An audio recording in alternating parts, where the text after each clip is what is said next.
In today's video, I'm going to teach you how to fix please contact iTunes support to complete this transaction iPhone. So grab your iPhone and let's walk through this together, just like you're doing it right now on the screen. The first thing you want to do is open up the Safari browser on your iPhone.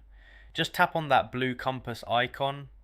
Once Safari is open, tap into the address bar at the top and type in support.apple.com, then go ahead and load that page. When the Apple support site opens, you'll see a list of different devices and products.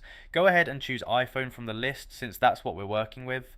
After selecting it, the page will show several support topics. Scroll down a little until you find the section that says still need help, and right under that you'll see a link called get started, so tap on that. Now Apple will show you a few categories to describe your issue. Scroll down through those options and tap on more to see additional choices. Keep scrolling until you find the option for iTunes Store, then tap on continue next to it. On the next screen, scroll all the way down to the bottom and you'll see a button that says get more help.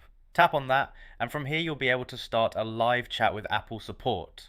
Once you're connected with an agent, explain that you're getting the message asking you to contact iTunes support to complete the transaction, and they'll guide you through fixing the issue on your account.